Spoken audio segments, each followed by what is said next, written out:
बिस्मिल्लाहिर्रहमानिर्रहीम। अस्सलाम वालेकुम नाज़रीन, प्रोग्राम सिटी 10 में खुश आमदीद। मैं हूँ आपकी मेज़बान अना यूसुफ। उम्मीद है आप ठीक ठाक होंगे। थोड़ा सा मेरा गला ख़राब हो रहा है, एक हफ़्ता बच्चों का गला ख़राब रहा है और अब मेरे ख्याल से मेरी बारी आ गई। उनकी तो टेक केयर मैंने कर ली थी, पता नहीं मेरी कौन करेगा। हमने ख़बरों की तरफ चलना है और ख़बरें सिर्फ स्मॉग स्मॉग स्मॉग है।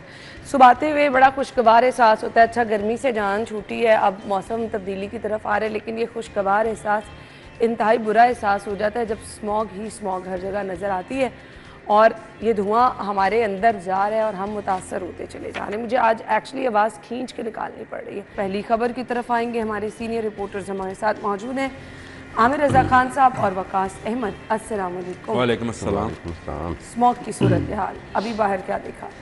आवाज़ से पता चल रहा होगा हल्का। आपकी आवाज़ से पता चलता है? हाँ वाकई। ओके, हमारी आवाज़ों से भी पता चलेगा कि कल मेरे कसूर जाना हुआ और कसूर का मौसम कदरे बेहतर था इससे, अच्छा। लाहौर से।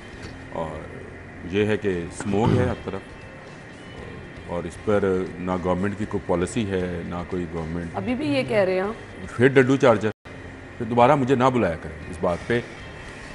अब ये एक आपने खबर दी, वार रूम पता नहीं क्या कुछ जंग का कोई कमरा बना दिया बड़ा वो एक मैं भी और उसमें 35 के करीब मुलाजमीन को खपाया गया है। ये इंचार्ज है, ये इंचार्ज है, ये इंचार्ज करेंगे क्या? ये एक मीडिया फोकल पर्सन है, अंदर बैठ के स्मोक कर एक फोकल पर्सन है, एक फलां पर्सन है, एक फलां पर्सन है और जुम्मे और हफ्ते को गाड़ी अंदर नहीं आ सकती लाहौर के शहर के अंदर। कुछ तरह के दिन लिखा हुआ है इसके। मुझे बताएं नहीं आएगी तो अगले दिन आ जाएगी।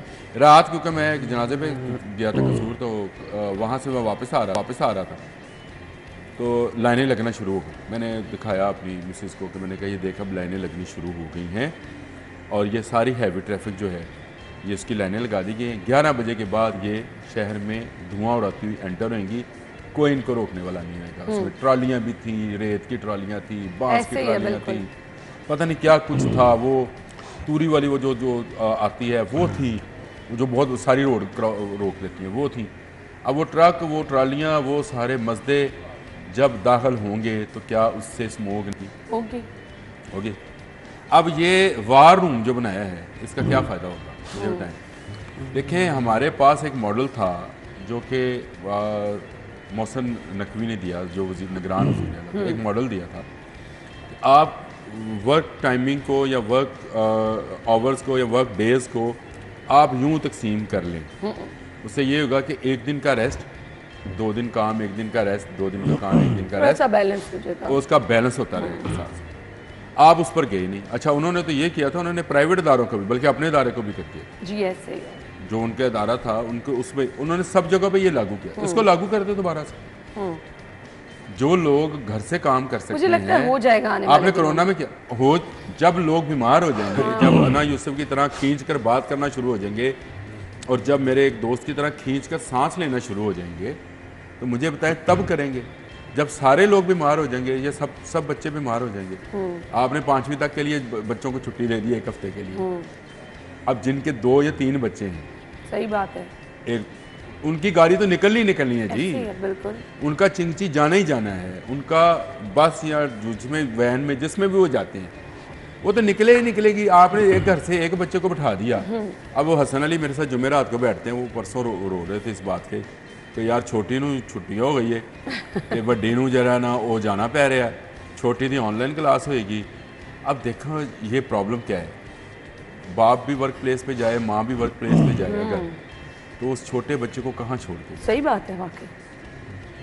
जब आप कर ही रहे थे तो आप सबको रिलैक्स करते हैं ना, आप स्कूल्स को रिलैक्स कर देते, कॉलेज यूनिवर्सिटी को रिलैक्स करते। आपकी 100 से ज़्यादा बसेस तो पंजाब यूनिवर्सिटी के ब्रिज से कभी गुजर के, अच्छा आप तो गुजर के आती हैं वहाँ से, इसका नहीं मुझे पता, वहाँ से गुजर के आए वो कैसे धुआं उड़ाती है, मुझे पता है। कोई रोकने वाला उनको है नहीं? बिल्कुल। आपके जो 11 बजे के बाद ट्रक ट्रालियाँ जितनी भी आती हैं और आप उनको प्रोटोकॉल के साथ गुजारते हैं शहर के अंदर दाखिल, क्योंकि ज़रूरत भी है। चले मैं कहता हूँ सब्जी आनी है, सामान आना है, उसकी कौन चेकिंग कर रहा है जी रात को वहाँ? ऐसे ही आपने एक वो अभी मुझे फुटेज आई थी, वो एक नौजवान बच्ची ऐसी होनी बेचारी, 2 पुलिस वाले साथ थे, तो वो गोश्त वालों को बता रही थी कुछ नहीं इस तरह करके, तो मुझे बड़ी अच्छी लगी, बच्चों की तरह लगी। लेकिन उस बच्ची को क्या पता कि जहाँ वो खड़ी है उसकी बैकग्राउंड पे जो बिल्डिंग है उसने बिल्डिंग वायलेशन की हुई है, जो बिल्डिंग कंस्ट्रक्शन लाइन है उसको वायलेट किया हुआ है। फुटेज में नजर आ रहा है। क्यों नहीं पता? फुटेज में नजर आ रहा है कि वो एक पेपर देकर आ गई ना, अच्छा। एक पेपर दिया, पास हो गई, आ गई। अब उसको आगे कुछ भी नहीं पता। उसको ये कहा गया कि तूने जाके ना वो कोले वाली भट्टी बंद करानी, तो एक आध फुटेज बना के मैं भेज दूँ। असल में ये जो इसको टिकटॉक गवर्नमेंट कहा जाता है ना, ये कहा से ही जाता है। इन्होंने क्या किया अना, इन्होंने, सॉरी मैं तेरा टाइम लेता जा रहा हूँ, इन्होंने क्या किया, इन्होंने सबसे एक वर्कर से कहा हुआ है कि हमें तस्वीर भेजी। बड़ी दिलचस्प स्टोरी है।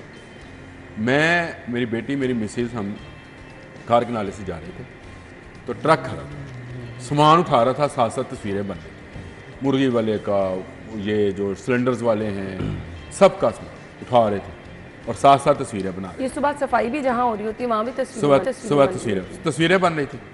अच्छा, मेरी मिसेज ने कहा देखो मरियम बहुत अच्छा काम कर रही है। मैंने कहा कौन सी वाली मरियम? वो है घर की मुलाजमा ही मरियम। अच्छा, कहती बहुत अच्छा काम कर रही है। मैंने कहा कौन सी मरियम? तो उसने कहा कि मरियम नवाज।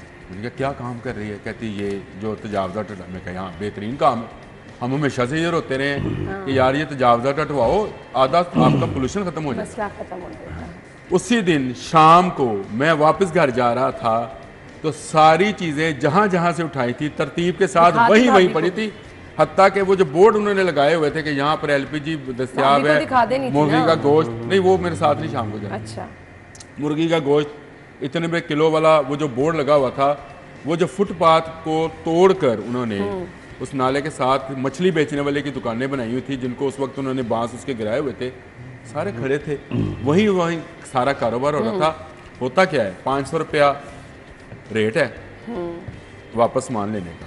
ऐसे ही है बिल्कुल। तस्वीर चली गई डीसी को, डीसी से चली गई सीएम हाउस, वो वाला काम वो हो वाले गया, खुश, उसके बाद वो वाले अपने खुश। रेट पे आप अहलकार को 500 रुपये मिला, अहलकार खुश, दुकानदार को सामान वापस मिला, दुकानदार खुश।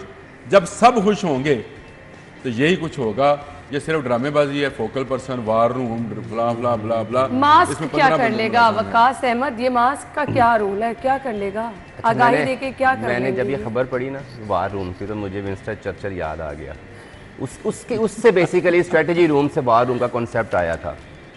तो जब उसको सारे उसके अपोजिशन और बरतानवी एमपीज़ ये कह रहे थे ना कि कोई नेगोशिएट कर लो, तो उसने कहा कि अगर आज हमने नेगोशिएट कर लिया ना, तो फिर हमें हमारी आने वाली नस्लें जो है ना, वो इस एहसास से महरूमी और कम्प्लेक्स में गुजार दें कि हमने सरेंडर किया था। तो हमें डिसाइड करना है कि हमने सरेंडर नहीं करना, नेवर सरेंडर, उसने स्लोगन लगाया।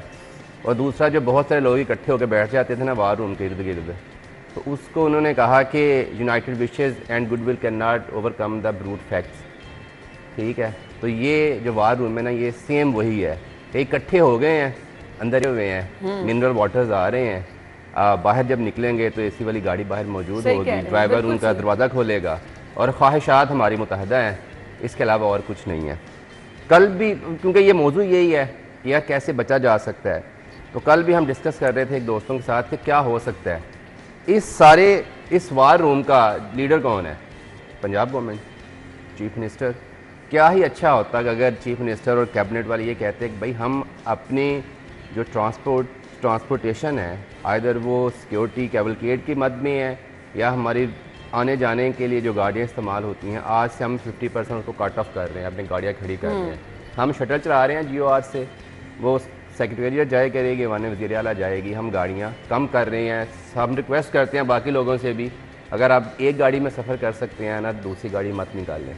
तब तो हम कहते हैं भाई वार रूम बन गया, हमें वाकई लगता है। बिल्कुल, ये वार रूम नहीं है, मेरा ख्याल है ये एक मुश्तरका इंजॉयमेंट रूम बनाया हुआ है, और फोकल पर्सन मुकर्रर कर दिए गए हैं कि बेसिकली उन्होंने टारगेट कर लिया है कि जिसने आज क्वेश्चन करना है ना, तो उससे साथ भी अच्छा कोऑर्डिनेट कर लो, उसको भी अच्छी चाय पिलाएं, कोल्ड ड्रिंक पिलाएं, अच्छे बार रूम में बिठाएं, और उसके बाद उसको कहें all is well, all is well. अभी आप आमिर भाई गुफ्तगू कर रहे थे कि हैवी ट्रैफिक रात को आती है, बिल्कुल आती है, ट्रबल है, लेकिन आप एक दिन के लिए बंद कर दें तो आप लाहौर में लोगों को खाने के लिए सब्ज़ी भी नहीं मैसर आएगी। भाई ट्रांसपोर्टेशन कहीं से तो होनी है ना। इसीलिए जो मॉडर्न सिटीज़ हैं दुनिया के, उन्होंने अपनी जो ज़रूरियात ज़िंदगी है वो कोशिश की है कि इर्द गिर्द से ही वो उगाई जाएँ या वो प्रोड्यूस करके शहर में लाई जाएँ।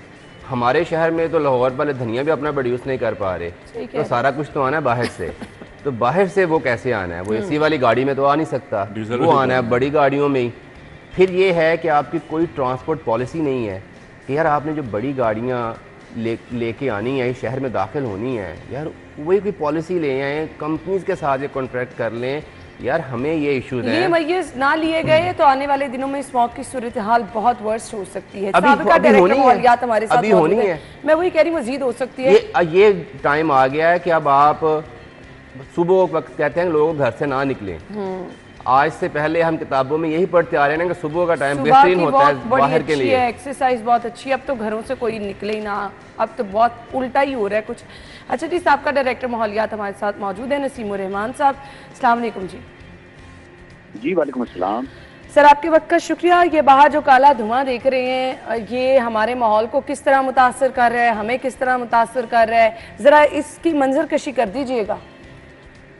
देखिए, पहले तो एक बात अंडरस्टैंड करने की ज़रूरत है कि पिछले तकरीबन 7 सालों से 2017 से ऑनवर्ड, जब से ये इशू आया है, इस अक्टूबर एंड से नवंबर एंड तक जो हमारा एयर क्वालिटी इंडेक्स बढ़ जाता है, तो इसमें ये देखने की ज़रूरत है कि पूरा साल आपकी गाड़ियाँ भी चलती हैं, फैक्ट्रियाँ भी चलती हैं, भट्टे भी चलते हैं, तमाम जो सोर्सेज हैं वो इसी तरह रहते हैं जिस तरह आज चल रहे हैं। लेकिन ये एक ख़ास वक्त होता है जो कि अक्टूबर तकरीबन 30-31 अक्टूबर एंड से लेके नवंबर एंड तक हमारा एयर क्वालिटी इंडेक्स हमारा भी और इंडियन पंजाब का भी बढ़ जाता है।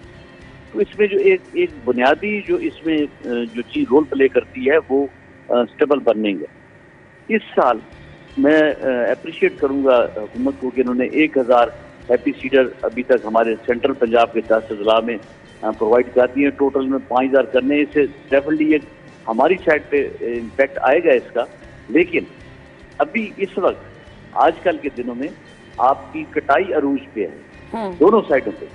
धान की फसल इधर भी कट रही है, उधर भी कट रही है। अभी आग उस तरह नहीं लगी जो लगनी है। अगले चंद दिनों में आप कह सकते हैं, अगले 2-3 दिन या चंद दिनों में दोनों साइडों पे, बल्कि इंडियन साइड पे हमें ज़्यादा प्रॉब्लम आता है कि बहुत ज़्यादा खेतों में आग लगाई जाती है। और उसकी एक उसकी वजह यह है कि जो हमारी वीट हार्वेस्टर है, गंदम जिससे हम काटते हैं जिस मशीन से, उसी से हम लोग धान की फसल काटना शुरू कर देते हैं। और उसका प्रॉब्लम ये होता है कि वो जब कटाई करती है तो तकरीबन 1 फुट 1.25 फुट तना उसका स्टबल उधर रह जाता है, जिसको आगे चूंकि फौरी तौर पे गंदम की फसल काश्त करनी होती है तो जो किसान है वो उसको फिर आसान जरिए ये समझते हैं कि उसको आग लगा देते हैं, जिसकी वजह से ये फिर एक बहुत ज़्यादा हमारा जो एयर क्वालिटी इंडेक्स है ये बढ़ जाता है इन दिनों में। अभी आपका एयर क्वालिटी इंडेक्स जो ये टीवी पे भी मैं देख रहा हूँ या जो वैसे रिपोर्ट हो रहा है, ये इतना नहीं है। लेकिन ये तकरीबन जो 600 बता रहे हैं या एक तो 1000 बता रहा था कल परसों, इतना नहीं है। ये फिगर डाउटफुल है। बट जितना अब चल रहा है इस वक्त 350 से 400 या कहीं 500 पहुंच जाता है, ये मजीद अभी बढ़ेगा कोई, क्योंकि अभी ठीक है। चले, आपने कहा मजीद बढ़ेगा, लेकिन वो भी पूरा जो है वो जिम्मेदारी के साथ चलाया जाता है। नसीमुर रहमान साहब, अब मुझे आप सजेशन देते हैं, ये माहौल साफ कैसे हो सकता है? क्या बारिश ही इसका एक वाहिद हल है? देखिए नहीं, इस वक्त तो मेरे ख्याल में कुदरती तौर पर बारिश हो जाए तो उसको तो रोका नहीं जा सकता, क्योंकि इस वक्त फसलों की कटाई हो रही है। और इस वक्त अगर कोई बारिश का अदरवाइज कोई ऑप्शन इस्तेमाल करना वैसे भी मुनासिब नहीं है और उसका इम्पैक्ट 1 दिन से 1.5 दिन से ज़्यादा नहीं पड़ता। दूसरी बात मैं ये अर्ज करना चाहूँगा कि जो हुकूमत पंजाब जो स्कूलों में छुट्टी कर देते हैं, ये हफ्ता पूरा स्कूल बंद, मैं समझता हूँ कि इन स्कूलों को इस तरह बंद नहीं करना चाहिए। बच्चे उस वक्त क्लासों में बैठे होते हैं और इस वक्त अगर आप बाहर निकल के देखें तो आपको आसमान एक स्मोक जो कहते हैं ना, स्मोक टर्मिनोलॉजी जो है, जिसमें जब स्मोक आई थी यूके में तो 12,000 लोग मर गए थे, आपको अंदाजा होगा, जब 1952 में। ये स्मोक नहीं है अभी एयर क्वालिटी इंडेक्स हमारा बढ़ जाता है क्योंकि ये जो मैं आपको रीजन एक बता रहा हूँ, जो हमारे फसलों में आग लगाने की वजह से, बाकी के साथ तो सारा साल आपकी रहती है।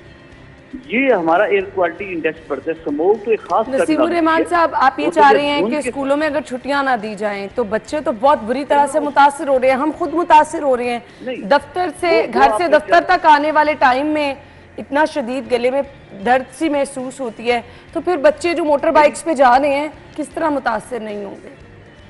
जी, मेरी जो जाती राय है ना वो ये है कि आपके बच्चे जब आप छुट्टी कर देते हैं उनकी, एक तो ये पैनिक हो जाती है सारी सूरत। दूसरा, बच्चे आपके फिर सारे गलियों मोहल्लों में घूमते फिरते हैं, तो फिर क्लासों में बैठे होते हैं, तो थोड़ा सा पैनिक हो जाती है सिचुएशन। ऐसे इकदाम करने की जरूरत नहीं है। हमारा जो अपना पंजाब के जो साइड है, देखें ना, रीजन एक ही सामने आ रही है ना कि पूरा साल आपकी कसावटें रहती हैं, पूरा राउंड द ईयर। ये एक महीने में क्यों हमारा एयर क्वालिटी इंडेक्स बढ़ता है? ठीक है जी, नसीमुर रहमान साहब हमारे साथ मौजूद थे। मेरे ख्याल से वो जो स्कूल जाने से बीमार होने से बच्चे पैनिक होंगे ना, वो ज़्यादा परेशानी की सूरत हाल हो सकती है। आपके वक्त का शुक्रिया। हम यहीं से गुफ्तगू का सिलसिला आगे बढ़ाएंगे, ब्रेक के बाद आते हैं जी।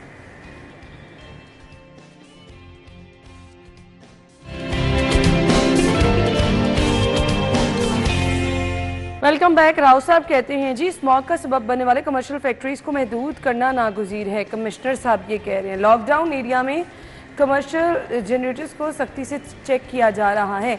कहाँ लॉकडाउन है? मुझे तो ऐसे नज़र कहीं नहीं आया। वकास अहमद साहब वो सही कह रहे हैं, नागुज़ीर है। हाँ, तो कब होगा ये गुज़ीर? अगले साल है, अभी तो देखे ना, कुछ नहीं कर सकते। लॉकडाउन कहाँ है? मुझे तो कहीं नजर नहीं। अच्छा, जो इन्होंने लॉकडाउन का कॉन्सेप्ट दिया था ना कि जो आपने बाइक को और जिनकी रिक्शा को रिस्ट्रिक्ट करना है, मतलब इन्होंने मार्क किया प्रेस क्लब के सराउंडिंग का एरिया को। आप किस तरह से लोगों को रोकेंगे? कोई मुतबादल, क्या आप, ये ट्रेंड है लाहौर में चलने का? नहीं है, लोग नहीं चलते, कोई जगह भी नहीं है चलने के लिए।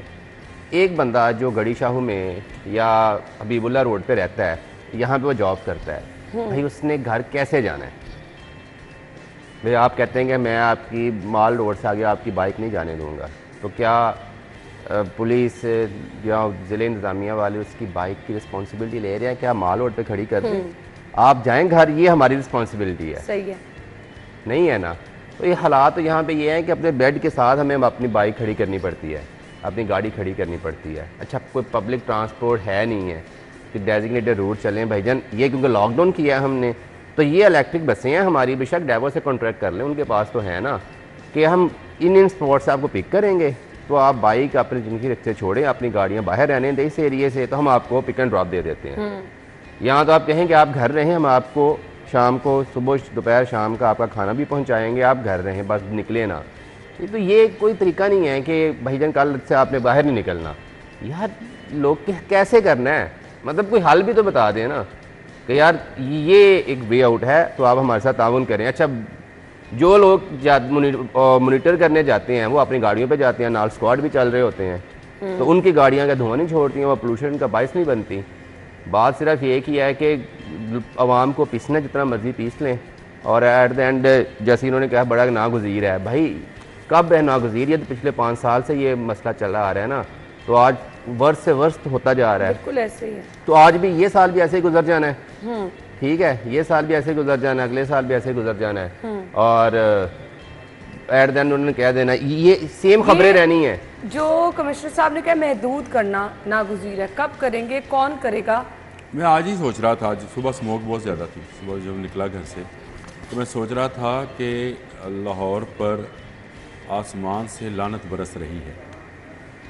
वो लानत जो सारा साल ये लाहौर वाले धुएं और कार्बन की शक्ल में ऊपर को उठाते हैं फ़ज़ा में, फिर भी वो पूरे साल के बाद हम पर गिरती है। ये गिर रही है, आपको अच्छा लगे बुरा लगे, आपको जो मर्जी लगे, हो यही रहा है कि हमारे आने वाले सालों में ये वस्त से वस्त होता चला जाएगा। उसकी वजह यह है सारा साल हम सोए रहते हैं, सारा साल। सही कह रहे हैं। आपके बंद रोड पर जितनी फैक्ट्रीज हैं, जिसमें ज़्यादातर मुस्लिम लीग नून वालों की हैं, गलत तो नहीं कह दिया कुछ? अब तो आपने कह दिया वो है, वो सारा साल टायर जलाकर लोहा गलाती है। ये मैं बार बार ये बात कहता हूँ। मुझे बताएं, क्या ये मैकेनिज्म है कि आप ये 2 महीने में ना जलाएंगे तो स्मोक नहीं आएगी? सही, क्योंकि आप सारा साल का धुआं ऊपर इकट्ठा कर रहे होते हैं, ठंड बढ़ती है, ये धुआं वापस आना आपकी तरफ शुरू हो जाता है। जो मैं आपको लानत का लफ्ज़ यूज़ कर रहा था ना, वो इस सेंस में कर रहा था, मैं कोई अल्लाह माफ़ करे उस सेंस में नहीं कर रहा था, मुझे वैसे क्योंकि लाहौर इस वक्त पूरी दुनिया का फोकस पॉइंट है। ऐसे है। और मुझे याद है निगरान वज़ीर आला मोहसिन नकवी ने एक मीडिया कॉन्फ्रेंस की और उन्होंने कहा कि हमें अभी तक यही पता नहीं है कि ये स्मोग है क्या, आ क्यों रही है। उन्होंने कहा इस पर रिसर्च ही किसी ने नहीं की। अच्छा, रिसर्च नहीं की, मैं मान गया, 1 साल हो गया इस गवर्नमेंट को भी तकरीबन आए हुए, क्या इन्होंने रिसर्च का आगाज़ कराया? वो तो चलो निगरान गवर्नमेंट थी, इन्होंने किसी यूनिवर्सिटी के ज़िम्मे लगाया, किसी साइंटिस्ट के ज़िम्मे लगाया कि भाई ये तो बताओ लाहौर का सबसे ग्रीन एरिया मॉडल टाउन है, सबसे ज़्यादा स्मोक वहाँ पे है, क्यों? क्या ये तो वजह नहीं है कि दरख्त ज़्यादा हो तो स्मोक वहाँ ज़्यादा हो? अभी जो हर रोज एयर क्वालिटी इंडेक्स आता है, डीएचए में सबसे ज्यादा स्मोक, डीएचए में सबसे खुला एरिया वो है। अंदरून शहर क्यों नहीं है जी स्मोक? हाँ बिल्कुल ऐसे ही बताए ना, अंदरून शहर सबसे कंजस्टेड एरिया है, ट्रैफिक वहाँ सबसे ज्यादा है, कंजस्टेड एरिया। सलकर रोड पे सारी कमर्शियल एक्टिविटी, ऐसे ही कमर्शियल है। गाड़ियों की शाम 9 बजे से शुरू हो जाती है वहाँ पे। मुझे बताएं वहाँ स्मोक नहीं है तो ये आपके खुले खुले इलाकों में क्यों है? क्या रिसर्च किसी ने की? नहीं की। उस पर आप कहते हैं नागुज़ीर, और नागुज़ीर भाई बनाओ ना, निकालो। आपने कहा था वो जिग जैग भट्टा स्कीम, आप ये ग्रीन ट्रैक्टर और ग्रीन पता नहीं क्या क्या बेची जा रहे हैं सौदा अपना, आप ये जिग जैग भट्टों वालों को कर्जा क्यों नहीं देते हैं कि 30 लाख रुपया लगता है एक नॉर्मल भट्टे को जिग जैग भट्टा करने बनने के लिए। हाँ ये 30 लाख रुपया किसी भट्टे वाले के पास होगा तो वो करेगा ना। अच्छा इससे भी निकले पाए, ओ भाई आपके पास इतने इतने बड़े इंडस्ट्रियलिस्ट हैं, इतने इतने बड़े आपके पास, वो क्या उनको कहते हैं जो ये ज़मीनों वगैरह का काम करते हैं? जिम्मेदार, लैंड क्या उनको बोलते हैं? जिम्मेदार नहीं, डेवलपर्स। डेवलपर। आप उनसे कहें कि भाई दुनिया भर में ये भट्टा हश्त ख़त्म हो चुके हैं, ऐसे ही है। अब ये इंडिया या पाकिस्तान में रह गए हैं भट्टा हश्त जिनको बोला जाता है। मशीनरी आ गई है, फैक्ट्रीज बन गई हैं जिसमें एक गुनिया की, अब गुनिया को आप इस तरह से समझो जैसे बिल्कुल सीधा स्ट्रेट लाइन में सिरामिक के बर्तन बनते हैं ना, हाँ बिल्कुल वैसे ऐसे ही। ईंट बनती ईंट है बन रही। और बगैर धुएं के बनती है। वो उसके अंदर जिस तरह से वो गैस को जलाया जाता है उसके ज़रिए वो ईंट को पकाया जाता है और वो ऐसे तैयार होती है जैसे एक के साथ एक मिलाते जाएं, आपकी बिल्डिंग भी मजबूत होगी, आपका ईंट का जो है वो ये जो साइज कंप्लीट है। जो हम भट्टा मजदूरों के बारे में रोते रहते हैं, एनजीओज बनी हुई हैं, लाखों करोड़ों डॉलर कमाती हैं वो सारी एनजीओज, वो भी उनकी कमाई बंद हो। और ये आप क्यों नहीं करते हैं या इस तरह का इनिशिएटिव क्यों नहीं लेते हैं? आप लगाने जा रहे हैं कॉटन की पता नहीं क्या, यहाँ लाहौर के इर्द गिर्द कोई इस तरह की कोई इंडस्ट्रियल जोन बनाने जा रहे हैं। एक आप ये भट्टा जो है इसके लिए भी, ईंटों के लिए भी फैक्ट्री जो है, किसी को कायल करें भाई, किसी को लेके आए। चाइना में क्या भट्टे हश्त चलते हैं? बिल्कुल नहीं ऐसे। चलते। अच्छा मुझे वाइंड अप करना है। एक और इकदाम जो है शहर में आलूगी के पेश नज़र तरक्याती कामों की मॉनिटरिंग तेज़ कर दी है। सिर्फ मॉनिटरिंग के कामों को भी तेज़ की है। नहीं माशाल्लाह, जब से मरियम आई है तरक्याती काम तो रुक गए, लाहौर में तो नहीं हो रहे। लाहौर में सिर्फ पैच वर्क हो रहा है और बड़े बेशुमार हो रहा है और तस्वीरें बन रही है। पैच वर्क की भी तस्वीरें बनती मैंने देखी हैं मुल्तान रोड पर। मुमताज़ अहमद, इस पे थोड़ी सी तरक्याती काम रोड है। कौन सा जिक्र कर रही हैं? मैं यही कह रहा हूँ ना कि मॉनिटरिंग कैसे करते हैं, हमें भी कुछ बता दे। वो तो माशाल्लाह कमरों एक्सपीरियंस में भी बैठ के है। स्क्रीन पे मॉनिटरिंग। कैसे, मतलब मॉनिटरिंग से क्या फ़र्क पड़ेगा? आपकी बात समझ आ रही मुझे। और ये जो गरीब मकान बना रहा होगा ना, उसके जाके पास खड़े होकर कहेंगे ले नहीं, आप बड़े पैसा। प्रोजेक्ट की मॉनिटरिंग कह रहे हैं। नहीं ये सारे नहीं, बड़े प्रोजेक्ट्स की मॉनिटरिंग है। बड़ा प्रोजेक्ट तो लाहौर में अल्हम्दुलिल्लाह जो शुरू थे वो बंद करा दिए। बंद पड़े हुए हैं ना, वहाँ से डस्ट उड़ रही है, धूल बंद मिट्टी हो उड़ गए रही है ना। वो शुरू चलिए। ही कोई नहीं किया। आई होप कि आने वाले दिनों में कुछ हालात बेहतर हो जाएं। जो स्क्वाड बनाया है मरियम औरंगजेब साहिबा ने, जो प्लानिंग कर रही है वो कोई नज़र भी आए, क्योंकि बहुत सारे लोग इससे मुतासर हो रहे हैं। हम ब्रेक के बाद आपको ज्वाइन करेंगे, हमारे साथ रहिए।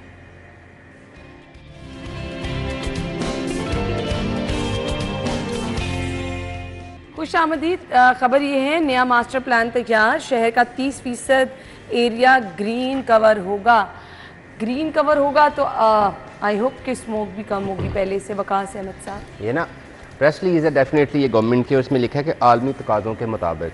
अच्छा भाईजान ये हमारी ज़रूरियात के मुताबिक होना चाहिए। London, Paris, New York, Washington DC, Switzerland में कहीं भी स्मोक नहीं है। उनके तकाजे कुछ और हैं, वेदर कंडीशंस और हैं, हमारी ज़रूरियात, हमारे तकाजे कुछ और हैं। तो कम से कम ये तो कह सके ना कि लाहौरियों के या लाहौर की ज़रूरियात के आइन मुताबिक होगा, पहली बात। दूसरा ये है कि इसमें मज़ेदार एक लिखा हुआ है कि साबिक़ वज़ीर आला के दौर में बनाया गया जो मास्टर प्लान है वो हम मुस्तरद करते हैं। भाई जिन्होंने जिन ब्यूरोक्रेट्स ने आपको प्लान बना के देना है, ये इन्होंने उस वज़ीर आला को प्लान बना के दिया था। तो ये वेस्टेज ऑफ रिसोर्सेज, ठीक है, टाइम का ज़िया, सिर्फ ये होना है कि कवर लेटर बदल जाना है, उस पर सीएम की तस्वीर बदल जानी है, यही होना है, इसके अलावा कुछ नहीं होना। ठीक है, तो अगर आज भी हम ये सोच रहे हैं कि हम मास्टर प्लान बना रहे हैं, मुझे पूछना है आपने 62 अरब रुपए का बजट एलोकेट किया लाहौर के डेवलपमेंट के लिए, तो आपने मास्टर प्लान डिसाइड किए बगैर ही आपने 62 अरब रुपये लगा दिए हैं। सही। तो भाई अगर आपको लगता था कि मास्टर प्लान होना चाहिए, कवर एरिया भी होना चाहिए, तो वो पहले ये डिसाइड कर लेते, फिर आप पैसे लगा लेते। वो फिर आगे लिखा हुआ है कि नई सोसाइटीज़ पे हमारी पाबंदी लगाने का कोई इरादा नहीं है। आमिर भाई हर प्रोग्राम में ये कहते हैं कि जो सोसाइटीज़ हैं जिन कंडीशंस पे उनको एनओसीज जारी हुए हैं, क्या वो पूरी कर रही हैं या नहीं है? बिल्कुल। तो पहले इन पे तो इम्प्लीमेंट करवा लें, बाकी को आप कानून के तहत बाद में ले आइएगा। ऐसे ही है। आमिर भाई मास्टर प्लान किससे कहते हैं? मास्टर प्लान इसको कहते हैं कि दुनिया भर में जब शहर बसाए जाते हैं तो उनके लिए एक मास्टर प्लान अनाउंस किया जाता है। जो बसे हुए शहर है अगर उनकी एक्सटेंशन हो रही हो तो उसके लिए मास्टर प्लान अनाउंस किया जाता है कि अगले आने वाले 10 साल में क्या रूल्स एंड रेगुलेशंस होंगे जिसके तहत आप घर बना सकते हैं, सोसाइटी बना सकते हैं, शहर को एक्सपेंड कर सकते हैं। और जो ग्रीन एरियाज़ हैं वो एरियाज़ हैं कितना हो गए जो कि जहाँ पे अभी कह रहे थे कि फसलें होती थी उसको हमने ब्राउन एरिया करार दे दिया, यानी उसको कंस्ट्रक्शन के लिए मौजू करार दे दिया। तो ग्रीन एरिया तो हम खुद ख़त्म करते चले गए। दूसरा आप कह रहे हैं कि सोसाइटीज़ बनेंगी तो फिर काम कैसे रुकेगा, फिर ग्रीन एरिया जो है वो तो ब्राउन एरिया में तब्दील होता चला जाएगा। तीसरी बात, जो शहर में पहले से मौजूद पार्क्स, जो ग्रीन बेल्ट्स, जो बाकी चीज़ें हैं, उनके लिए तो आपने कोई काम किया नहीं है।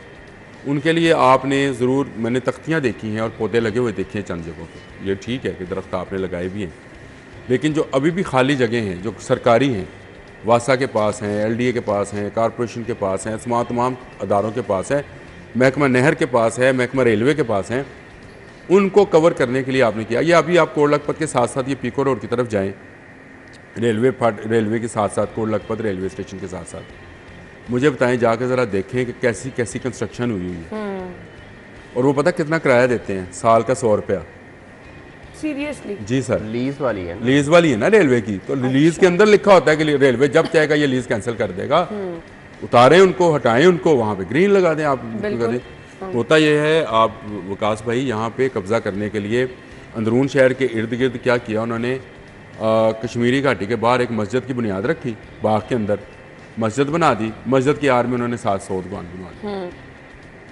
अब आप गिराने जाएंगे तो पहले मस्जिद गिराएंगे ना जी, सही। सबसे पहले तो ये बनी थी, तो मस्जिद नहीं गिराई, तो ग्रीन एरिया तो खा गए। इस तरह से ये कोट लखपत रेलवे स्टेशन वाली जगह भी इसी तरह खाई जा रही है। बिल्कुल ऐसे। जब जगह आप खाते चले जा रहे हैं, जब आप ग्रीन एरियाज को आप कह रहे हैं इंटरनेशनल लेवल, चले कोई कह तो रहा है कि इंटरनेशनल म्यार के मुताबिक बनाएंगे, कैसे बनाएंगे ये एक अलग सवाल है जी। बिल्कुल। चले आपने कह दिया, बहुत अच्छा है, 3 से 33% आपने साबिक वज़ीर आला पे डाला भी कि 3 से 33% उनके म्यार के मुताबिक था, तो कैसे था, उसमें कौन कौन से बाग बहाल होने थे?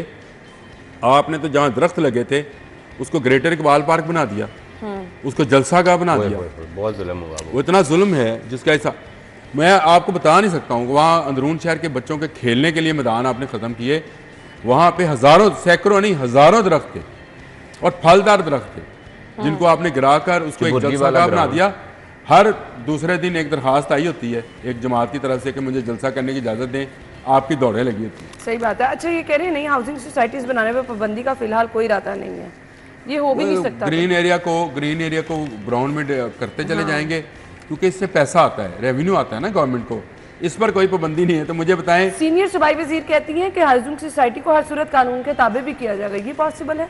और नहीं, मेरा नहीं ख्याल। जो पहले से हैं किसी एक को तो आप मॉडल बनाए ना। हाँ। आप कहें जी ये सोसाइटी है, इसको हमने कर दिया है कि इसके पास डिस्पेंसरी अपनी है, पोस्टल ऑफिस अपना है, इसके पास ग्रीन एरिया इतना है, इसमें दरख्त लगाने की जो शर्त आयद की गई थी वो यही है, और दरख्तों की ये किस्म का आपको पता है लाहौर के अंदर एक कानून है कि दरख्त की वो किस्म जो है जो ऑक्सीजन खाती है वो नहीं लगाई जा सकती, लेकिन आपके शहर के बेशतर जो PHA के माली हैं वही लगाते हैं। सही। जो अच्छी ऑक्सीजन देने वाले जैसे पीपल, नीम, बोर, वो लगाते नहीं हैं। ये आर्टिफिशियल पौधे लगा रहे हैं और वो आर्टिफिशियल पौधे जो फिर आर्टिफिशियल ऑक्सीजन, तो आपका माहौल भी फिर उसी तरह का होता चला जा रहा है। मुझे ब्रेक का कहा जा रहा है, ब्रेक के बाद आते हैं।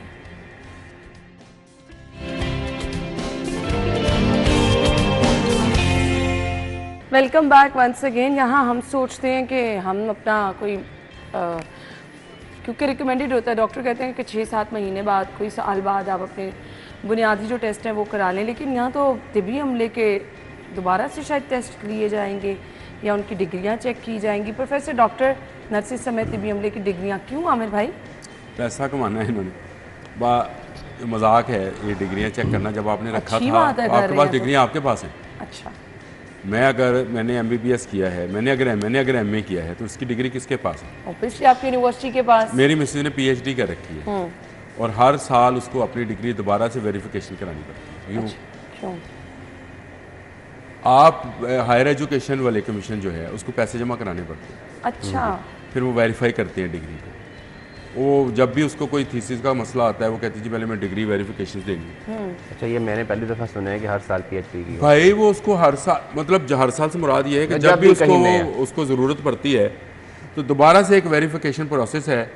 फिर वो गुरु मांगड़कर रोड का एक दफ्तर है, वहाँ जाना पड़ता है, वहाँ डिग्री जमा करानी पड़ती है, वहाँ फिर वो एक वेरिफिकेशन सर्टिफिकेट देते हैं, वो जो कुछ अरसे के लिए होता है।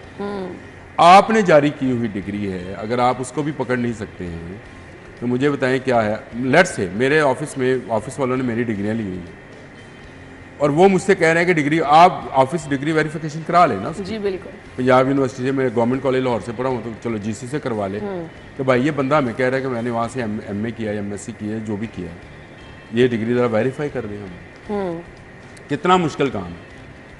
हर वो काम करते हैं जिससे लोगों में अफरा तफरी फैले। मसलन बैठे बैठाए इन्होंने कहा टीचर्स के टेस्ट होंगे, मैं इसके हक में था कि टीचर के टेस्ट होंगे। क्या आपने उनको कोई कोर्स कराया कि आउट ऑफ कोर्स आप जो सवाल दे देंगे आप, इसका मतलब तो ये है कि आप जो दे दें उनको करना पड़ेगा। ऐसे ही बिल्कुल। आप उनको एक कोर्स दें, जैसे 7वीं का इम्तहान है, 10वीं का है, 12वीं का है, 16वीं का है, 18वीं का है, आप एक कोर्स वर्क कराते हैं, उसके बाद उसका टेस्ट ले लेते हैं।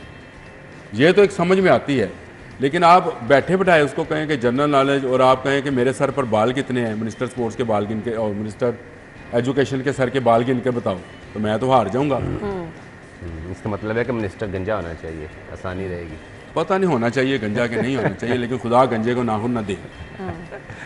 ये मामला है। ये जब तक आप लोग किसी को कोर्स नहीं बताएंगे कि आपको किस, मैं कहता हूँ अप टू डेट होना चाहिए। और ये होते थे रिफ्रेशर कोर्सेज टीचर्स के हमेशा रिफ्रेशर कोर्सेज होते थे, उसी का टेस्ट हुआ करे तो बहुत अच्छी स्कीम है। मैं चाहता हूँ कि जहाँ टीचर्स नहीं है वहाँ टीचर जाएँ, जहाँ टीचर ज़्यादा हैं वहाँ से टीचर निकाले जाएँ, तबादले किए जाएँ, सब कुछ किया जाए।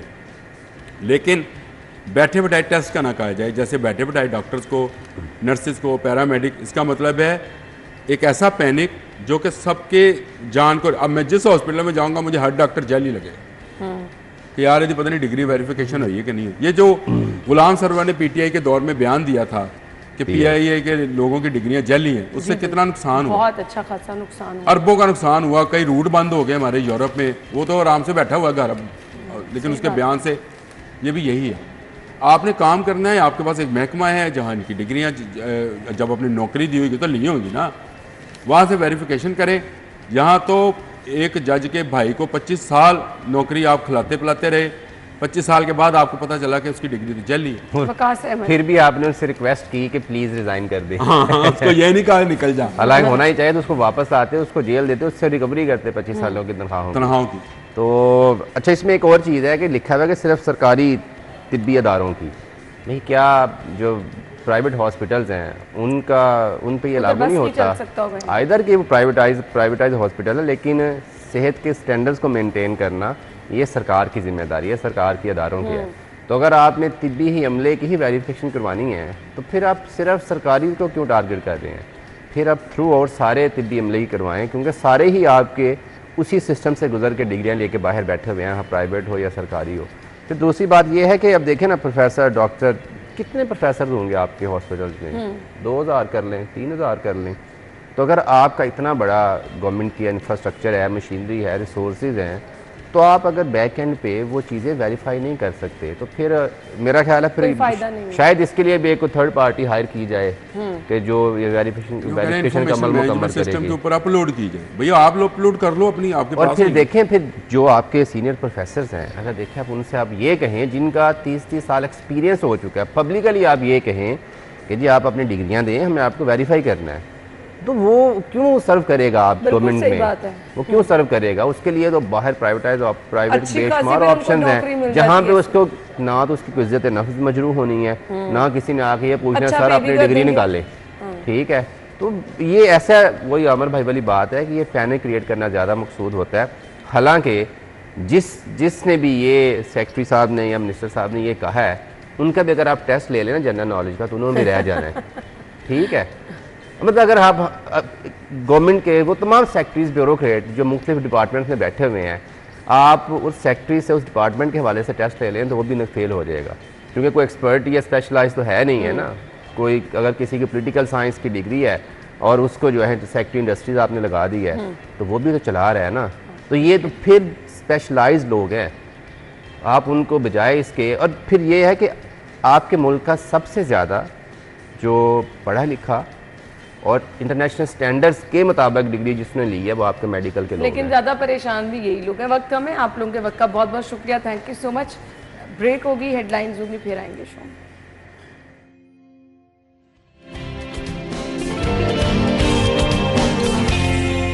स्टूडियो में आपको एक बार फिर से खुश आमदीद कहेंगे। प्रोग्राम के इस हिस्से में हम बड़े अहम टॉपिक पर गुफ्तगू करने वाले हैं। हम कहते हैं तंदुरुस्त रहें, तवाना रहें, अपनी सेहत का ख्याल रखें। कुछ चीज़ें इसके साथ जुड़ी हैं। आपको एक्टिव रहना है, अपना लाइफस्टाइल चेंज करना है, ये हम हर रोज़ कहते हैं। तो आगाज़ कहाँ से करना है हेल्दी एक्टिविटीज़ का? खेल हमेशा से ही बड़े अहम रहे हैं। सो इसके लिए हम बात करेंगे कि बहुत ज़बरदस्त प्रोग्राम्स जो हैं वो बनाए गए हैं। खेलता पंजाब, स्पोर्ट्स एक्टिविटीज़, इसके अलावा स्पोर्ट्स गाला, बहुत सारी चीज़ें जो स्टूडेंट्स को इन्वॉल्व की जा रही हैं। तो डायरेक्टली कोशिश ये की जा रही है कि तमाम स्टूडेंट्स को स्कूल, कॉलेजेस, यूनिवर्सिटी की सतह पर एक प्लेटफॉर्म दिया जाए जहां पर खेलों को भी फ़रोग मिले और एक सेहतमंद माहौल जो है वो भी देखने में आए। हमारे आज के मेहमान मैं तारुफ कराने जाऊंगी जी। फैसल अयूब खोखर साहब मौजूद हैं जो कि सूबाई वज़ीर खेल और लेबर पंजाब हैं। उन्हें अपने प्रोग्राम में वेलकम करेंगे। अस्सलाम वालेकुम जी। थैंक यू आना। अस्सलाम वालेकुम जी। आपके वक्त का भी बहुत बहुत शुक्रिया। कैसी रिस्पॉन्सिबिलिटीज़ हैं? अल्हम्दुलिल्लाह जी, माशाल्लाह बहुत अच्छी। और it's challenging of course, it's a big portfolio, लेकिन अल्हम्दुलिल्लाह मैं फील करता हूँ कि जब आपको काम करने का शौक़ हो तो फिर चीज़ें आसान हो जाती हैं। नहीं लगता कि बड़ी रिस्पॉन्सिबिलिटीज़ आ गई? नहीं, अल्लाह ताला की ज़ात का बहुत शुक्र है। और मेरे ख्याल में कि ये सिर्फ रिस्पॉन्सिबिलिटी तो है ही है, लेकिन साथ में मुझे एक शौक़ भी था। लेकिन अब जब रिस्पॉन्सिबिलिटी आती है तो फिर आपके पास ऑप्शन भी नहीं होती, you have to be very careful. तो जी अल्लाह का शुक्र है लगे हुए हैं पंजाब में। और मेहनत लगन आपकी शौक आपके काम में निखार ले आता है। सो आ जाएं खेलों की तरफ। कितने ज़रूरी हैं, क्या समझते हैं इसके लिए कितनी प्लानिंग करनी चाहिए? किस तरह हमने अपने ग्राउंड्स को आबाद करना है जिससे अब आजकल स्टूडेंट्स दूर होते जा रहे हैं ना? जी, आप देखेंगे ना कि सबसे बड़ी बात यह है कि जब मैंने स्पोर्ट्स का पोर्टफोलियो संभाला, चूँकि पहली चीफ मिनिस्टर की पहली स्पीच में उन्होंने स्पोर्ट्स को बहुत ज़्यादा और यूथ को बहुत ज़्यादा एम्फसाइज़ किया। और हमारी पाकिस्तान की मेजॉरिटी पॉपुलेशन भी यूथ है। और मेरे ख्याल में मैं समझता था कि मैंने अपने डिपार्टमेंट में कि स्पोर्ट्स एमरजेंसी नाफिज की हुई है। मैं समझता था कि पंजाब के अंदर जिस तरह आप हेल्थ की एमरजेंसी नाफिज करते हैं, इसी तरह स्पोर्ट्स की भी एमरजेंसी इस टाइम हुई है। क्योंकि मैं कोई I am too young for it. मैं अपने दौर की बात कर रहा हूँ कि हमारी जनरेशन मोबाइल्स होते थे लेकिन हमारी एक्टिविटीज़ बहुत ज़्यादा हेल्दी होती थी। कि डांट किस बात पे पड़ती थी कि घर नहीं आता, बिल्कुल। और अब डांट पड़ती है कि बच्चे घर से बाहर नहीं जाते। Exactly. We have to balance out technology and we have to balance out sports activities. अब स्पोर्ट्स मैं समझता था कि जब मैंने पोर्टफोलियो संभाला तो आई वांटेड, मुझे पता था कि पंजाब में बहुत टैलेंट है। ये बात झूठी है कि टैलेंट नहीं है, No doubt. लेकिन मसला था कि टैलेंट किधर है वो और एक प्लेटफॉर्म देना, प्लेटफॉर्म नहीं था।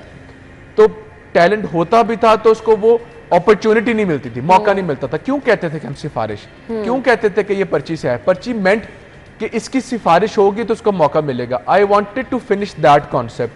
तो जिसकी वजह से फिर अल्हम्दुलिल्लाह आई स्टार्टेड ऑफ विद देखें ना कि अब चीफ मिनिस्टर पिंक गेम्स कि मैं चाहता था कि मैंने खवातीन के खेलों से आगाज़ किया कि उनकी तरफ हमारा रुझान हो कि यार उनको भी मौका मिलना चाहिए। तो इट वाज ए सक्सेस माशाल्लाह, और चीफ मिनिस्टर खुद आई, इट वाज ब्यूटीफुल। और अगले साल के लिए 5 गुना ज़्यादा हम उम्मीद कर रहे हैं। इस साल 1300 एथलीट्स ने हिस्सा लिया खवातीन ने। तो अब इंशाल्लाह अगले साल 5000 का मेरा टारगेट तो है इंशाल्लाह ताला। अब देखें किसी तरह खेलता पंजाब की तारीख के अंदर as far as I know अल्हम्दुलिल्लाह it is the biggest inter club competition ever held in 70 years। जबरदस्त कि 1,20,000 एथलीट्स ने पार्टिसिपेट किया। और अब पूरे पंजाब में ये मैचेस हो रहे हैं। उसके अंदर आपके इंटर क्लब्स 15,000 क्लब्स थे जो रजिस्टर्ड थे, मैंने सबको इकट्ठा किया, मैंने कहा कि सारे compete करें। मैंने कहा कि वो लोग जिनके पास अभी हमारे साथ एसोसिएट नहीं हुए थे, मैंने कहा कि सिंगल डे रजिस्ट्रेशन हो कि यार जो भी टीम बना सकता है या एथलेटिक है वो रजिस्टर करे और खेले। अब क्या होगा, मेरा मकसद ये भी नहीं था कि सिर्फ पॉलिटिकल पॉइंट स्कोरिंग हो। आई वांटेड कि जो टैलेंट है उसको मौका मिले।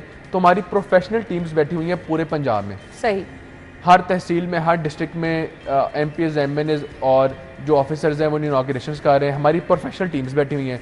जो भी अच्छा उनको एथलीट नज़र आते हैं, मैंने उनको बोला कि उनको हम रिटेन करें, उनकी हम कोचिंग करेंगे, उनको हम ट्रेनिंग करेंगे, ताकि जो शर्मिंदगी, देखें ये तो भला हो अल्लाह ताला की ज़ात का कि अरशद नदीम जैसा प्लेयर दे दिया, हमारी इज्जत रहेगी।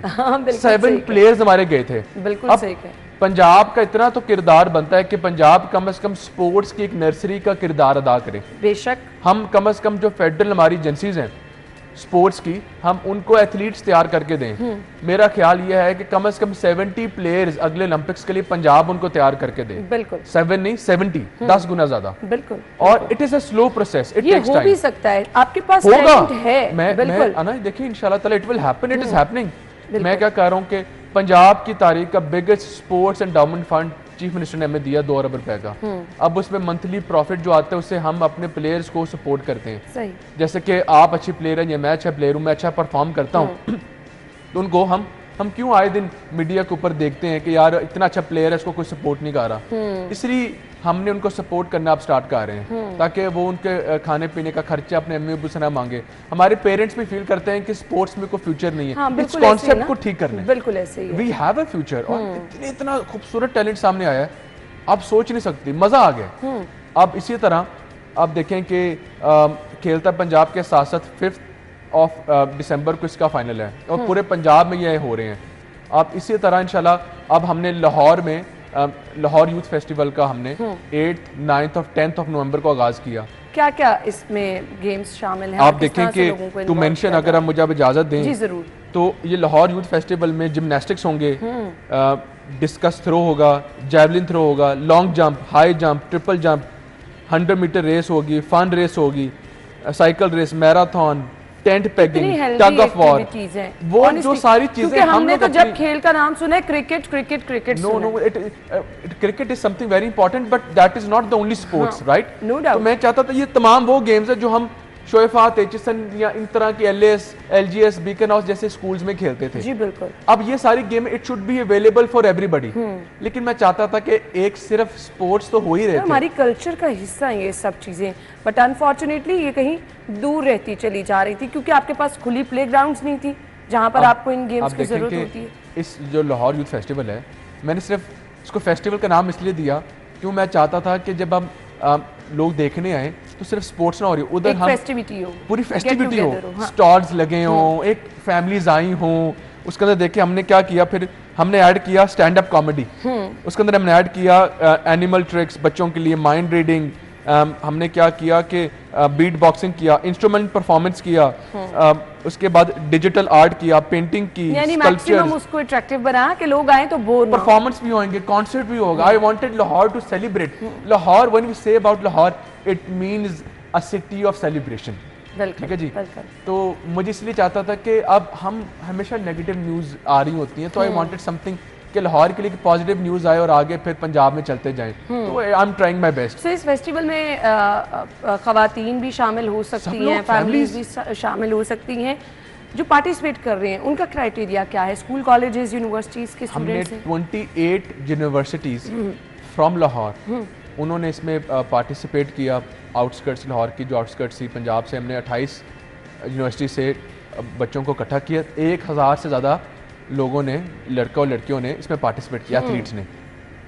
उनके ट्रायल्स हुए हैं, अब वो इसमें अब तैयारियां कर रहे हैं। जो बैंड्स परफॉर्म करना चाहते हैं उनके कॉम्पिटिशन्स होंगे। It is going to be a beautiful concept. कैसा मुस्तकबिल देख रहे हैं खेल का पाकिस्तान? बहुत पॉजिटिव। मैं पहले बहुत उदास था, मैं परेशान था कि यार शायद टैलेंट ही खत्म हो गया है। इतना इतना टैलेंट, नेचुरल टैलेंट है। यकीन जाने कि मैं जितना परेशान था उतना खुश हूँ। Pakistan is full of talent. पूरी दुनिया की इंशाल्लाह ऐसी की तैसी हमारे पास बहुत टैलेंट है। अब आपको अपॉर्चुनिटी भी मिल रही है, गो फॉर इट। कोई सिफारिश नहीं है। जहाँ जहाँ खेलता पंजाब हो रहा है वहाँ पर हिस्सा लें। हमारी प्रोफेशनल टीम्स बैठी हुई हैं, वो आपको जज करेंगी, खेलेंगे, हमने जो लोकल क्लब्स थे पाकिस्तान के डोमेस्टिक उनको भी इंगेज किया, मैंने लाहौर कलंदर्स को इंगेज किया, उनके हाई परफॉर्मेंस सेंटर्स पे गया। I am engaging everybody. The ministry of sports is there for you, now it's your chance. इन मौकों को मिस ना करें। और मैंने क्या किया कि रजिस्ट्रेशन बड़े लंबे प्रोसेस थे, मैंने कहा single day registration, online register करें, आप खेलें।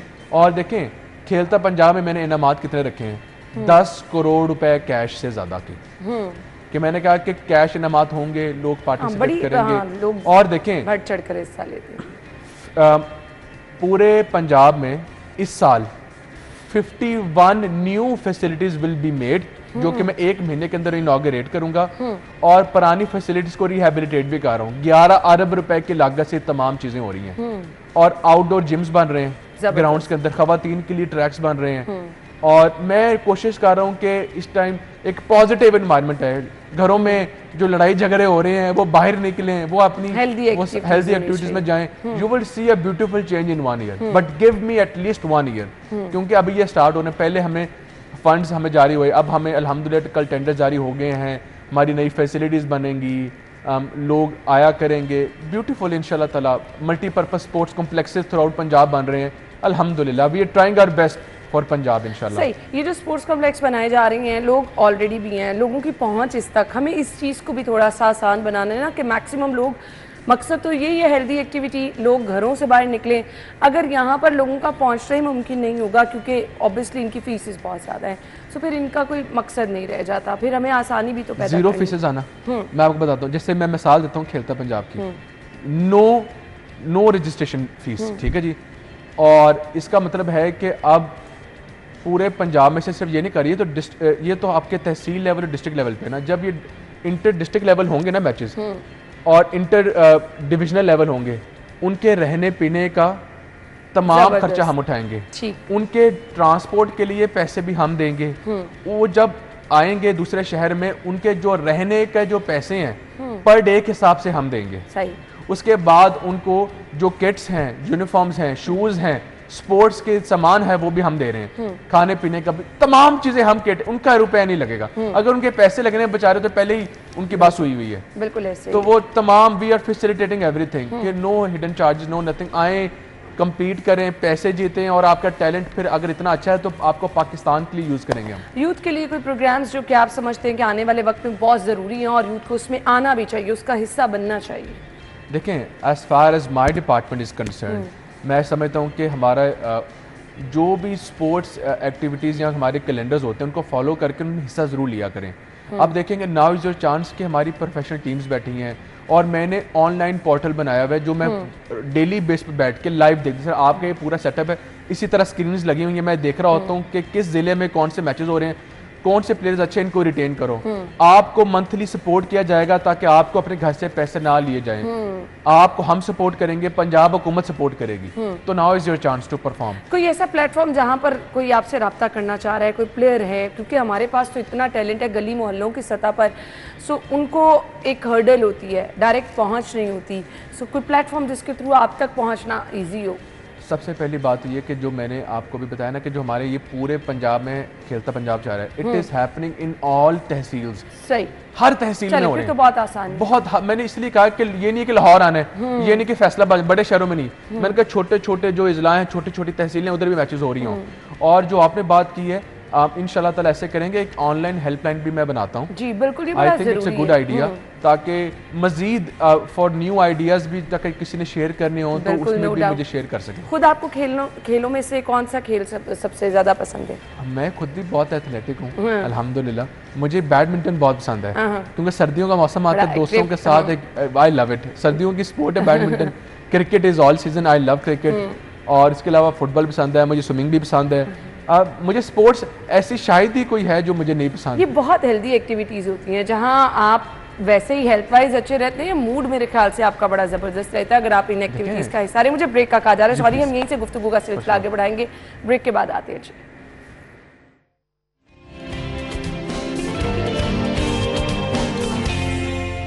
Welcome back once again. Faisal Ayub Khokhar साहब हमारे साथ मौजूद हैं। कुछ लेबर डिपार्टमेंट के हवाले से, बड़ा अहम डिपार्टमेंट है और मेरे ख्याल से चैलेंजिंग भी, क्या कहेंगे? देखें जी, लेबर डिपार्टमेंट एक ऐसा डिपार्टमेंट है कि इसके अंदर 4 डिपार्टमेंट्स हैं, इतना बड़ा डिपार्टमेंट है। इसके अंदर पंजाब एम्प्लॉयज़ सोशल सिक्योरिटी भी आता है, इसके अंदर आपका जो मिनिमम वेज है जो पूरा पंजाब को जो है उसको, वो भी इसके अंदर आता है। इसके अंदर पंजाब वर्कर वेलफेयर फंड्स भी इसके अंदर आता है। इसके अंदर आपका लेबर डिपार्टमेंट भी इसके अंदर आता है। तो देखें कि 4 डिपार्टमेंट्स हैं। अब बाकी डिपार्टमेंट्स ऐसे हैं कि किसी न किसी शोबे से रिलेटेड होता है, तो अगर कोई कोताही हो जाए तो इंसान है, गलती हो जाती है, इंसान ठीक करता है। स्पोर्ट्स है, आज नहीं हुआ कल हो जाएगा, कोताही की गुंजाइश होती है। लेबर डिपार्टमेंट एक ऐसा डिपार्टमेंट है, मैं समझता हूँ इसमें गलती की गुंजाइश या तो कम होनी चाहिए या तो नहीं होनी चाहिए। क्योंकि देखें कि आपने लफ्ज़ का इस्तेमाल किया लेबर, ये वो हमारा स्ट्रॉन्ग होल्ड है, वो वर्किंग है जो हमारी रीढ़ की हड्डी भी है, नो डाउट, इनके बगैर तो गुजारा भी नहीं है, और इनको सबसे ज़्यादा हमारी ज़रूरत भी है। तो मैं समझता हूँ कि ये मेरी रिस्पॉन्सिबिलिटी है कि मैंने इनका ख्याल रखना है। अब इसके ऊपर मैं फिर कोई गुंजाइश नहीं छोड़ता। मैंने देखें सबसे पहले पिछले 6 साल से ना आपके पंजाब के तमाम मैरिज ग्रांट्स, डेथ ग्रांट्स, आपकी फैक्ट्री वर्कर्स का कोई भी मसला है तो वो हमारे पास आते हैं। तो 6-6 साल से चेक्स रुके हुए थे, जिनका कोई शौहर फौत हो गया, क्या हो गया, वो चेक्स बनवाने आते थे और वो मैनुअल बनाते थे, रिश्वतें चलती थी। 5 लाख का चेक है, वो बेचारी मर जाती थी, शौहर पहले ही मरा हुआ है, चेक्स में धक्के खाते खाते मर जाते थे। मैंने आते साथ इसको ऑनलाइन कर दिया। मैंने कहा कोई आप मैनुअल चेक्स नहीं बनाएंगे। सबसे पहले मैंने 6.3 बिलियन रुपीस मैंने रिलीज किए आज से 2-3 हफ्ते पहले। ठीक है। मैंने कहा कि तमाम 6 साल के पेंडिंग चेक्स को जारी करें। ये ज्यादती है लोगों के साथ। 30,000 केसेस को मैंने एक दिन के अंदर अल्हम्दुलिल्लाह रिजॉल्व किया। और उसके बाद मैंने बैन कर दिया कि no manual checks will be made, आप इसको ऑनलाइन करें। 90 दिन के अंदर फैसला हो, आप चेक्स घर बैठ के मिलें। ये वर्कर्स का पैसा है, उनकी अमानत है, ठीक है जी। ये अच्छा, बाकी मिनिस्ट्रीज में जो पैसा होता है वो हमारे टैक्सेस से होता है, इसमें नहीं होता। इसमें वर्कर्स की जो मिनिमम वेज है उसका पैसा 6% या 2% इकट्ठा कर करके उनका पैसा जुड़ा होता है, उनके अपने, तो ये उनका पैसा है। तो इसके ऊपर फिर मैं कोई गलती की गुंजाइश नहीं छोड़ता। तो मेरी कोशिश होती है कि लेबर लॉज को भी मैं अमेंड कर रहा हूँ जहाँ गुंजाइश थी, क्योंकि कई दिहाई पुराने लॉज चल रहे हैं, आज के मुताबिक चल नहीं रहे, तो उनको अमेंड कर रहे हैं। तो इसके अंदर मेरी कोशिश होती है कि एक तो किसी के साथ ज्यादती ना हो और मैं खुद वहां पर पहुंचूं। अब मिनिमम वेज अगर 37,000 पंजाब गवर्नमेंट ने की है तो लोग देते हैं 25,000। बिल्कुल। तो इसके ऊपर इम्प्लीमेंटेशन मैं सख्ती से कर रहा हूँ। मैं चलान जारी कर रहा हूँ कि 37,000 से कम आपने नहीं देना। प्राइवेट सेक्टर में भी मैं कर रहा हूँ, सख्तियाँ कर रहा हूँ। लोगों के पास जवाब होते हैं कि जी हम खाने देते हैं, हम ये देते हैं, इसलिए कम देते हैं। यार 37,000 से भी कम आपने देनी है तो क्या देनी है? आज तो गुजारा ही नहीं, ठीक है जी। तो ये भी हमारी रिस्पॉन्सिबिलिटी है। तो मेरी कोशिश होती है कि एनीथिंग रिलेटेड टू दैट, और मैं बात बताऊँ, मैं पाकिस्तानियों और पंजाब के बारे में बताना चाहता हूँ। ये नहीं कि हमारी गवर्नमेंट है, ये डिपार्टमेंट इटसेल्फ इतना खूबसूरत डिपार्टमेंट है कि पूरी दुनिया में आपका डेंटल केयर कवर्ड नहीं होता, इसमें डेंटल केयर भी कवर्ड है। हमारे जो लेबर के, हमारे जो सोशल सिक्योरिटी हॉस्पिटल्स हैं, एवरीथिंग इज कवर्ड। मैं उनको बेहतर कर रहा हूँ, नए हॉस्पिटल्स बना रहा हूँ, यहाँ पे फ्री उनको टोटल इलाज। आपने क्या देना है? 2,200 रुपए। 37,000 का 6% बनता है 2,200 रुपए। अगर आप अपने लेबर का वो जमा करा देंगे तो वो हमसे सिक्योर हो जाएगा। उसकी फैमिली का सारा खर्चा हम उठाते हैं। सही। अगर बीमार है, मेडिकल टेस्ट हैं, सब कुछ हम करेंगे, दिल के मराज हैं, कुछ भी हम करेंगे। और मैं उनको मेक श्योर कर रहा हूँ कि उनको मिले। दवाइयाँ भी इसमें फ्री हैं। 2,200 रुपए क्या चीज़ है? एजुकेशन के लिए भी लाजमी होना चाहिए। मजे की बात, हमारे अंदर वो भी आता है। हमारा जो वर्कर वेलफेयर है ना, फैक्ट्री वर्कर्स जो हमारे साथ सिक्योर्ड हैं जी, उनके लिए क्या होता है कि तमाम एजुकेशन स्कूल्स के, हमारे अपने वर्कर वेलफेयर के स्कूल्स हैं, मोर देन 70, उनमें पढ़ सकते हैं। और उसके अलावा अमेरिका, कनाडा में भी आपको हायर एजुकेशन फ्री नहीं होती। बिल्कुल। हमारा वर्कर वेलफेयर फ्री देता है। कैसे? अगर आपने UMT, यूनिवर्सिटी ऑफ लाहौर, कहीं पे भी प्राइवेट में भी पढ़ना है ना, अगर आप सिक्योर्ड वर्कर हैं हमारे साथ, तो आप क्या करेंगे कि आप अपना चलान जमा करा के जी हमें वो चलान देंगे, हम आपको पैसे वापस कर देंगे, चाहे वो 20 लाख है, 30 लाख है, कितने भी हैं। और क्या चाहिए? बहुत जबरदस्त। और लोग ये समझते हैं कि हम अगर हुकूमत पैसा ले रही है वो 2,000-3,000 पर मंथ, तो गलत कर रही है। अगर आप अपने मुलाजिम को, वर्कर को रजिस्टर कराते हैं तो आपका फायदा है और उनका भी फायदा है। नो डाउट, बिल्कुल। और ये आपको बाद में जाकर पता चलता है कि ये फायदा आपको मिल कैसे रहा है। लाखों के हैं। बिल्कुल। थैंक यू सो मच, मुझे बहुत अच्छा लगा। बहुत जबरदस्त इनिशिएटिव आपने लिए हैं और इंशाल्लाह इन द लॉन्ग रन इनके हमें बहुत ज्यादा फायदे देखने में भी नजर आएंगे। सो काइंड ऑफ यू अना। Thank you so much, thank you so much, good luck. हम ब्रेक के बाद आपको ज्वाइन करेंगे, स्टे विद अस।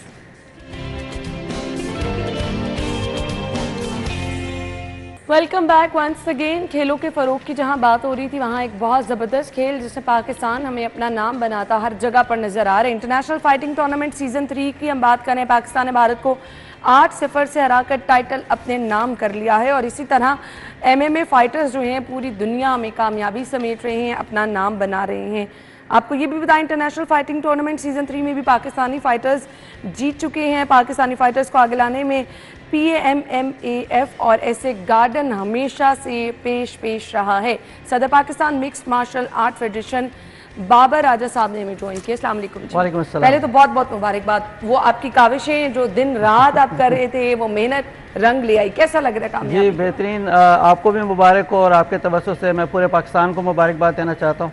उन्होंने एक बहुत ही बड़ी कामयाबी समेटी और उससे बड़ी कामयाबी ये है कि इंडियंस पाकिस्तान में आकर एक इवेंट करके गए।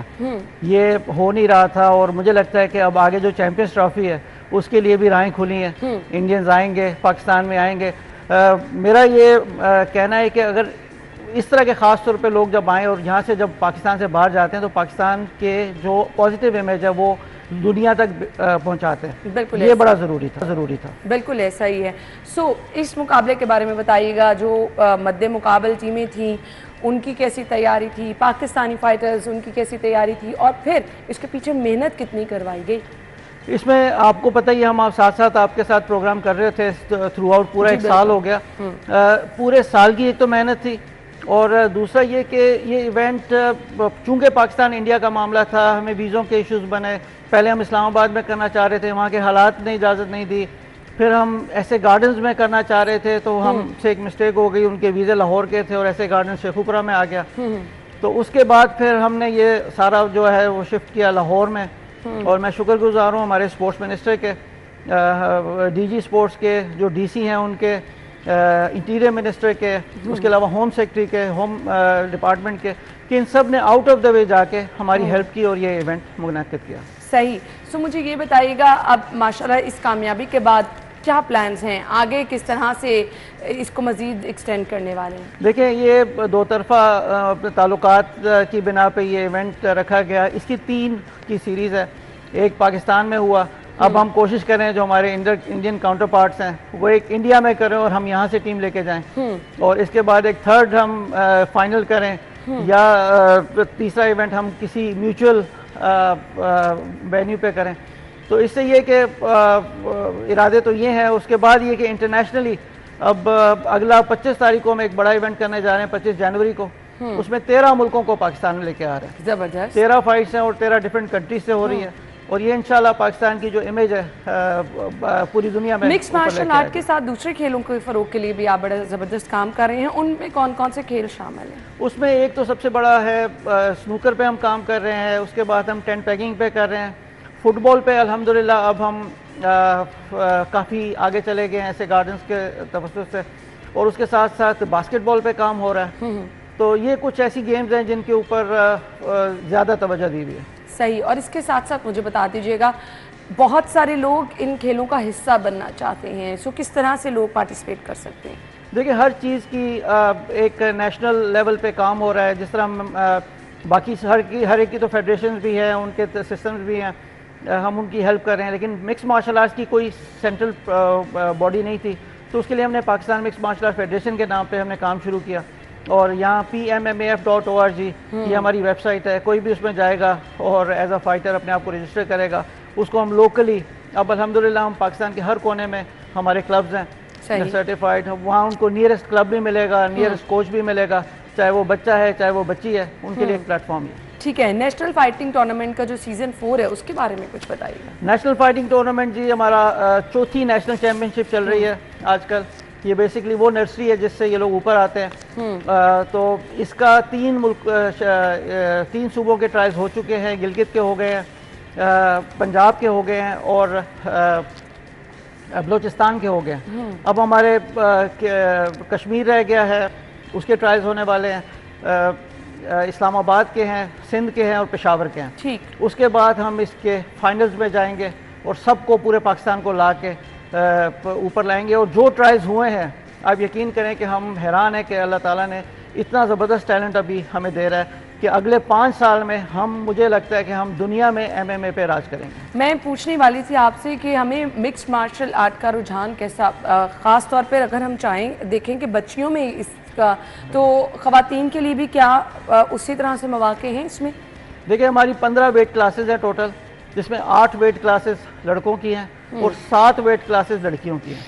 और लड़कियां माशाल्लाह जिस तरीके से ऊपर आ रही है और जिस तरह उनको एक सेंट्रलाइज्ड प्लेटफॉर्म मिल रहा है, और दूसरी तरफ से घरों से अब सपोर्ट आना शुरू हो गई है क्योंकि वो सेल्फ डिफेंस पे बहुत अच्छी हो गई हैं और अपने और ओवरऑल उनकी ज़िंदगी में कॉन्फिडेंस आ रहा है। तो अब माँ बाप भी उनको चाह रहे हैं कि अपने बच्चों को। ये ट्रेनिंग का कितना दौरानिया होता है और कितनी देर में जो है वो एक आप खास तौर पर अगर मैं लड़कियों के हवाले से पूछूं, कितनी देर में ट्रेनिंग मुकम्मल हो जाती है? तकरीबन अगर 2 साल के लिए डेडिकेटेड ट्रेनिंग होना तो एमेच्योर सर्किट में आप आ जाते हैं। ठीक है। फिर एमेच्योर में हम उनका एक रिकॉर्ड बनाते हैं, तकरीबन 15 से 20 फाइट्स हों और फिर उसकी प्रोग्रेस देखें तो फिर हम उनको प्रो सर्किट में लाते हैं। प्रो सर्किट में अभी तक हम सिर्फ हमारे पास एक अनीता करीम है जो खेल रही है, लेकिन जो पीछे नर्सरी आ रही है उससे हमें लगता है कि अगले 1-2 साल में हमारे पास 10 से 11 प्रो लड़कियां भी आ जाएंगी जो फिर इंटरनेशनली पाकिस्तान को रिप्रेजेंट करेंगी। सही। तो मुझे ये भी बता दीजिएगा कि स्कूल, कॉलेजेस, यूनिवर्सिटीज़ के स्टूडेंट्स को भी अगर आप इसमें मेरे ख्याल से शामिल करना शुरू करें तो बहुत ज़बरदस्त टैलेंट आपके पास, इस हवाले से कुछ प्लानिंग है? जी, हमारा फेडरेशन का जो मामला है वो बिल्कुल नज़दीक है।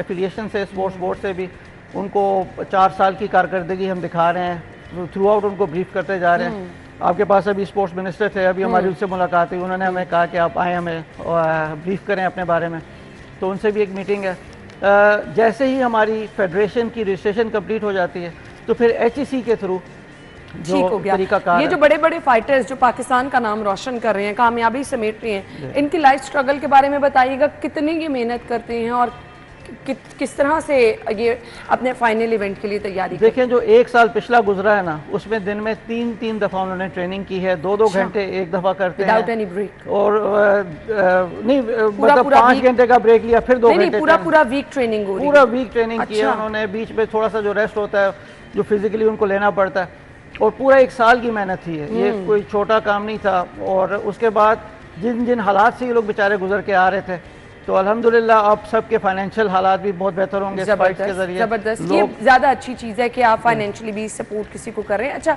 पाकिस्तान में खेलों के फ़रोग के लिए मुझे बताइएगा, और हमेशा हमने देखा ऐसे गार्डन भी इसमें बड़ा पेश रहा है। देखिए, ऐसे गार्डन ने ना एक बेसिक चीज़ पे काम किया है, वो है ग्रास रूट लेवल।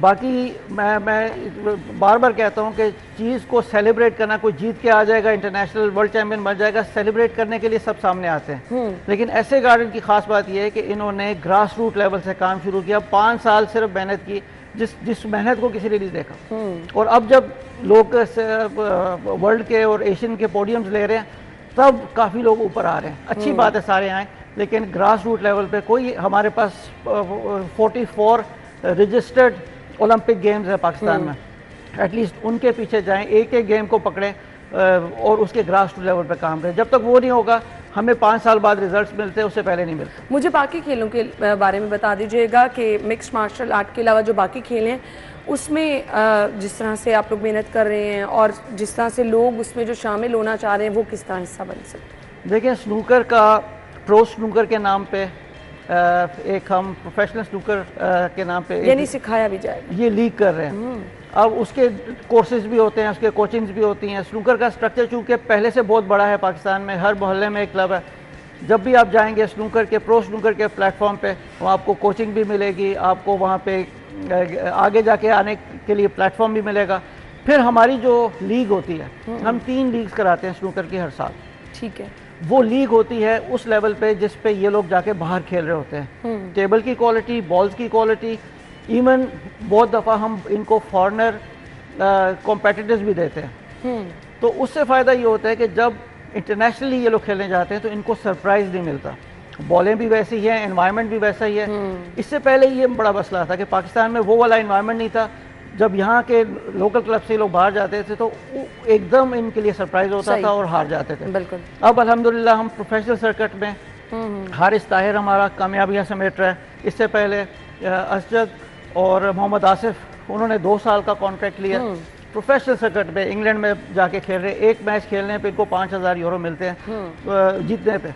और वो कितने मैचेस खेल चुके हैं। देखें तो आप ये कितना ज़बरदस्त एक अपॉर्चुनिटी है। सो मैं तो ज़रूर कहूँगी कि इन खेलों के फ़रोग के लिए जहाँ पर हम हमेशा देखते हैं बाबा राजा साहब काम कर रहे हैं, इससे गार्डन बढ़ चढ़ कर हिस्सा ले रही हैं, हम सब ने मिलकर इन एक्टिविटीज़ को फ़रोग देना है, ये पाकिस्तान के लिए बहुत ज़्यादा ज़रूरी है। थैंक यू सो मच, आपके वक्त का बहुत बहुत शुक्रिया। आप अपना ख्याल रखिएगा, कल इंशाल्लाह प्रोग्राम में आपसे मुलाकात होगी। इजाज़त दीजिए, अल्लाह हाफ़िज़।